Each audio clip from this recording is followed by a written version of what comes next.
What if I told you that one of the greatest prophecies about Jesus isn't found in Isaiah, but hidden in the middle of First Chronicles? Most people skip these chapters because they seem like a collection of government records. But when you look closer, you see that God makes an eternal promise to David, and David begins preparing for a kingdom that he himself will never see. At first, these stories seem unrelated, but together they tell one incredible message. God was preparing the way for the king who would reign forever.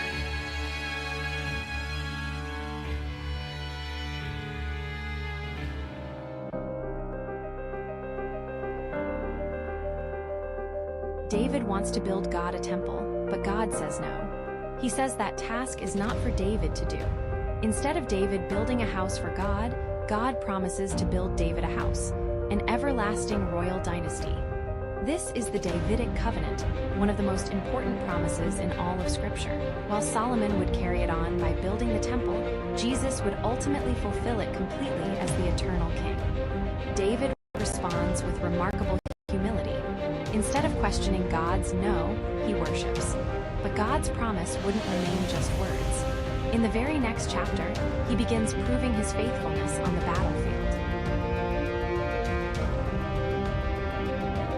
David defeats the Philistines, Moabites, Syrians, and Edomites because the Lord gave him victory wherever he went. Chronicles isn't celebrating military genius, it's celebrating God's covenant faithfulness. David also dedicates the spoils of war to the Lord instead of enriching himself. These victories established Israel as the dominant kingdom in the region for the first time, fulfilling the promises God had made generations earlier. But not every battle is fought with swords. The next chapter begins with kindness and ends in tragedy.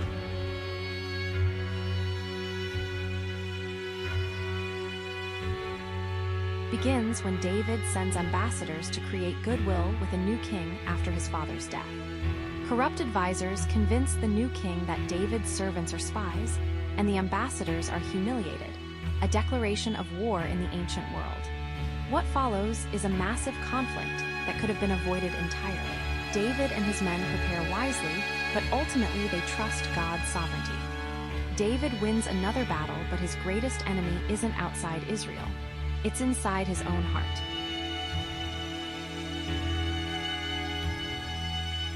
This chapter records more victories over the Philistines, including the defeat of several descendants of the giants.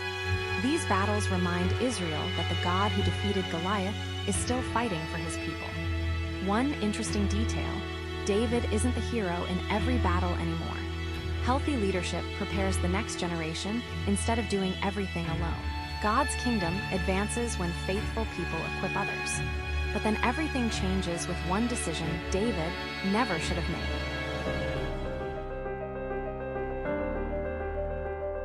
The problem isn't counting people, it's trusting numbers instead of trusting God. David begins placing confidence in military strength rather than the Lord, and judgment follows. But God's mercy shines even brighter. The plague he sent brings David to the location, which becomes the future site of Solomon's temple. The place where God's judgment stopped became the place where the sacrifices for sin would continue for centuries. Even our greatest failures cannot stop God's redemptive plan. Now David knows exactly where God's house will stand, even though he'll never build it.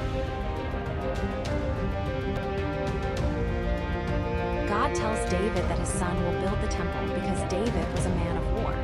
But instead of becoming bitter, David spends enormous energy preparing everything Solomon will need, including materials, workers, plans, and resources. David spent the end of his life preparing for a future beyond himself. His obedience blessed generations he would never make. And David's final preparations reveal something every believer needs to understand about serving God.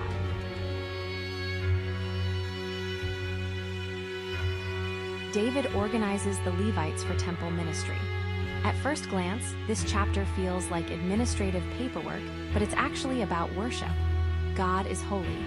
Worship isn't random. Everyone has a purpose, every role matters, every servant contributes. The kingdom flourishes when God's people faithfully serve where he has placed them. Whether our role seems public or hidden, every act of faithful service matters to God. These chapters may seem like they're about David, but they're really about someone greater. David wanted to build God a house, but Jesus became God's dwelling among us.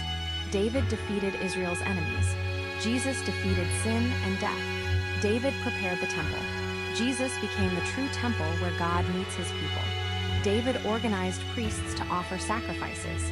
Jesus became both our perfect high priest and the final sacrifice. David's kingdom eventually faded, but Jesus sits forever on David's throne, exactly as God promised. Throughout these chapters, one truth echoes again and again: God always keeps his promises. He kept his promise to David, and he fulfilled his greatest promise in Jesus Christ.